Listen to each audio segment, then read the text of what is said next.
आसान भाषा में मैं ये ऐसे ले लेता हूँ NaCl, NaBr और Na। तो हम यहाँ से सीखते हैं मोर आयनिक। तो मोर आयनिक का मतलब क्या है कि जहाँ पे ज़्यादा आसानी से इलेक्ट्रॉन ट्रांसफ़र हो, इलेक्ट्रॉन ट्रांसफ़र ज़्यादा आसानी से हो, तो कहाँ होगा?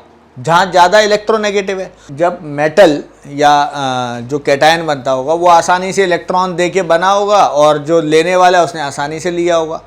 तो इन तीनों में सबसे आसानी से ये लेगा सबसे ज़्यादा इलेक्ट्रोनेगेटिव है। जितना ज़्यादा इलेक्ट्रोनेगेटिव अपनी तरफ इलेक्ट्रॉन खींचेगा।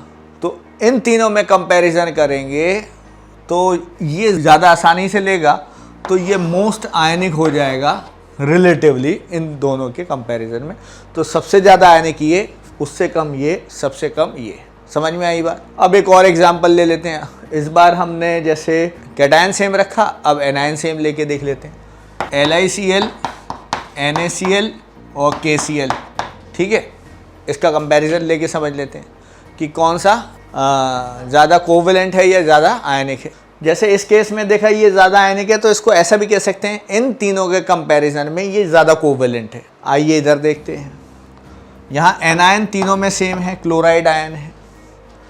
तो यहाँ पर कौन आसानी से इलेक्ट्रॉन देता है? पोटेशियम, क्योंकि इसका साइज सबसे बड़ा है। जिस एटम का साइज ज़्यादा बड़ा होगा वो ज़्यादा आसानी से इलेक्ट्रॉन लूज़ करेगा। तो आसानी से इलेक्ट्रॉन कौन लूज़ करेगा? ये।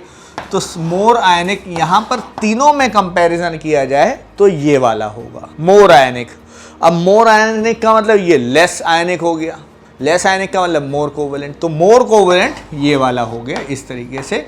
और फिर से मैं कहूँगा कि मोर कोवेलेंट ऑर्गेनिक कंपाउंड्स आपको कोवेलेंट नेचर के ही मिलेंगे। उसमें वो पोलर तो हो सकते हैं जिनका डाइपोल मोमेंट हो, ऐसे समझ लीजिए, वो अलग चीज़ है। लेकिन ये कोवेलेंट है तो like dissolve like, more covalent will dissolve in more covalent, इस तरीके से आप उसको समझ सकते हैं। ये बहुत आसान भाषा में समझा है।